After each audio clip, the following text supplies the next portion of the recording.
Meenatai Chavan madam यांच्या सेवानिवृत्ती सोहळ्यासाठी उपस्थित सन्माननीय व्यासपीठ,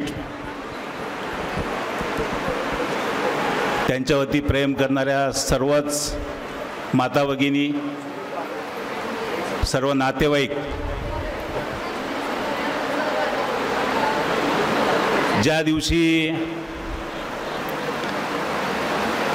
माझे आणि मॅडमची ओळख झाली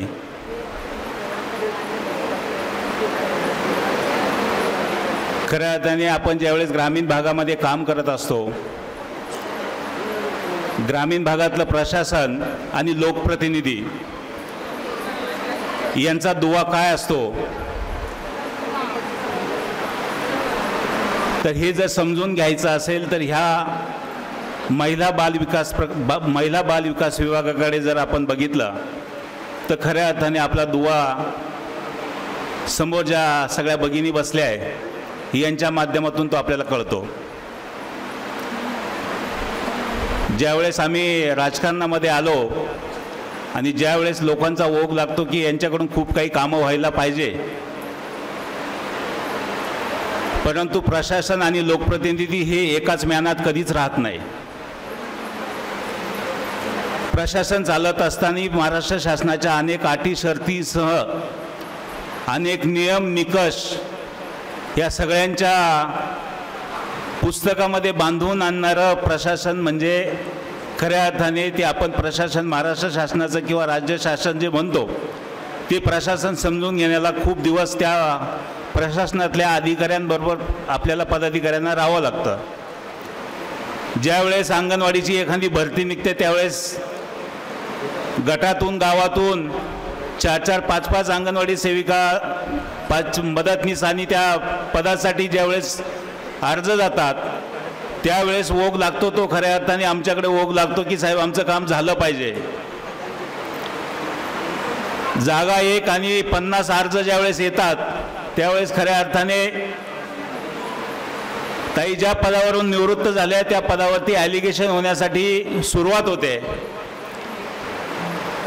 आणि त्या काळामधून आम्ही त्यांच्याबरोबर काम केलंय। परंतु ज्यावेळेस प्रशासन समजतं त्यावेळेस लोकप्रतिनिधी कधीच जो कर्मचारी असेल, जो अधिकारी असेल, जो पदाधिकारी असेल त्याच्यावरती ॲलिगेशन करणार नाही। त्यांना सगळ्यांचं ऐकायचं असतं।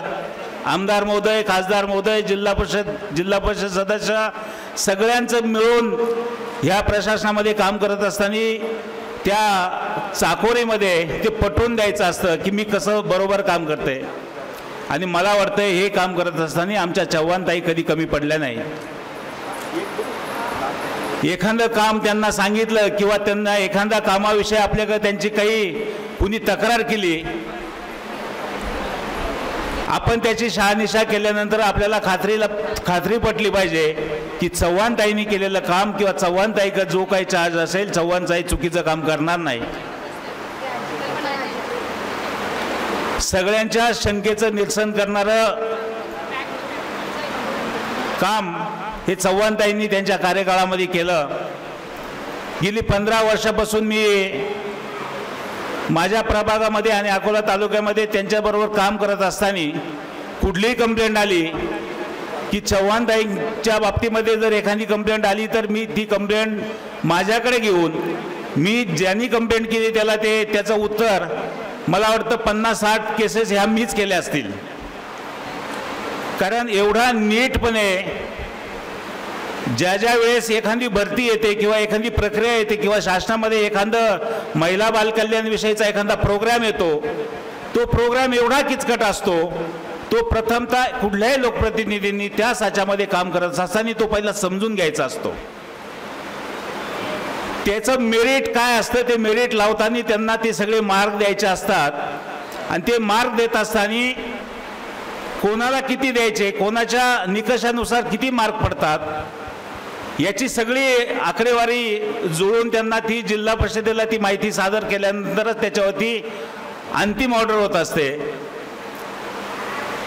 हे सगळं होत असताना ताईंच्या विषयी सांगण्याची मला एकच सांगतो तुम्हाला की अशा 8 ते 10 केसेस माझ्याकडे आल्या,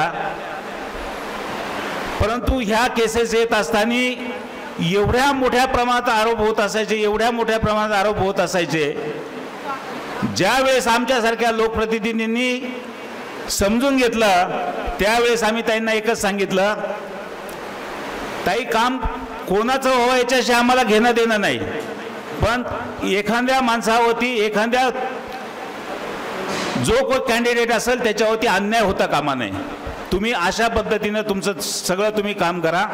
आमच्या जवळच्या माणसाचं आम्ही कधीच तुम्हाला सांगणार नाही त्याला 2 मार्क तुमच्या अधिकारात जास्त द्या किंवा कमी द्या, परंतु अन्याय झाला नाही पाहिजे. अन्याय जर कोणावरती झाला तर आम्ही तुमच्या बरोबर नाही. परंतु ताईंची काम करण्याची पद्धत बघता 15 वर्ष मी त्यांच्याबरोबर ती काम करतोय, मला एकही प्रकारचं ॲलिगेशन वाटलं नाही. काम करत असताना एखादा प्रोग्राम लावलाय, एखाद्या गटामध्ये, एखाद्या गणामध्ये किंवा एखादं प्रशासकीय कामकाज सांगितलंय, त्याची माहिती इत्थंभूत सगळ्यांना देऊन तो प्रोग्राम कसा व्यवस्थित सक्सेस होईल याबाबत त्यांनी फार कटाक्षाने प्रशासनामध्ये लक्ष घातलं. त्यांचा सर्वात महत्त्वाचा गुण म्हणजे सगळ्यांशी मनमिळावू, सगळ्यांशी त्याला उपमा देता येणार नाही की त्या प्रशासन चालवत नव्हत्या, ते एक कुटुंब चालवत होते, अशा पद्धतीने त्यांचं कामकाज होतं. कधी त्यांच्या कॅबिनमध्ये गेल्यानंतर जी काय अडचण असेल ती अडचण पहिल्यांदा ते समजून घ्यायच्या, ती त्यांच्या लेवलला सुटत असेल तर त्या नक्कीच मदत करायच्या, पण त्यांच्या लेवलला सुटत नसेल तर एकदम शांतपणे ताई सांगणार, दादा ही अडचण जी आहे ही जिल्हा परिषद स्तरावरती आहे, तिथल्या ग्रामपंचायत स्तरावरची अडचण आहे, जर तुम्ही याच्यामध्ये जर मार्ग काढला तर हे काम होईल. म्हणजे त्यांनी हे जे अकोला तालुक्यातलं मी म्हणेल जे कुटुंब चालवलं, जे काय हा विभाग चालवला, हा आपल्या कुटुंबाप्रमाणे चालवला. नक्कीच मला वाटतंय की ताई आज तुम्ही रिटायर जरी झाल्या, तुम्ही सेवानिवृत्ती जरी घेतली, सेवानिवृत्त जरी झाल्या, तर तुमचं मार्गदर्शन हे भविष्यामध्ये नक्कीच या विभागातील ह्या जे काही ज्युनियर लोकांना किंवा तुमच्या सहवासात असणाऱ्या सगळ्या मंडळींना नक्कीच लाभल. मी आपण जी सेवा दिली, जी प्रशासनाच्या माध्यमातून जी काही सेवा पूर्ण केली आणि इथून पुढचं आपलं आयुष्य सुखाचं समृद्धीचं भरभराटीत जावं, एवढंच मी आमच्या सर्वांच्या वतीनं आपल्याला शुभेच्छा देतो. थांबतो. रामकृष्ण हरी.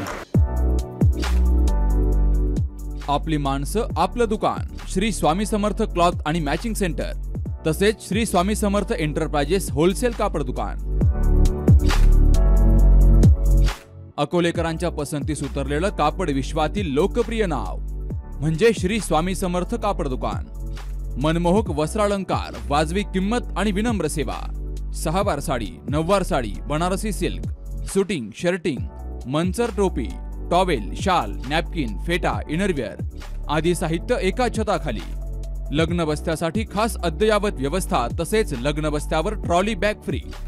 लहान मुलांच्या असंख्य व्हरायटीजचे मनमोहक कपडे. महिलांसाठी होलसेल स्वतंत्र साडी विभाग, तसेच स्वतंत्र लेडीज आणि जेंट्स विभाग. एक वेळ अवश्य भेट द्या. खरेदी करा मनमोहक वस्त्र आणि खुलवा आपलं सौंदर्य. आमचा पत्ता शाखा नंबर 1 श्री स्वामी समर्थ क्लॉथ व मॅचिंग सेंटर, अगस्ती कॉम्प्लेक्स, पहिला मजला, बाजार तळाजवळ, अकोले, तालुका अकोले. आणि शाखा number 2 Shri Swami Samarth enterprises wholesale कापड दुकान, भिंगारे गोडाऊन शेजारी, दत्त मंदिर रोड, कचेरी परिसर, अकोले. प्रोप्रायटर बेनके बंधू. संपर्क 75 88 51 31 33 आणि 024 24 22 33 24.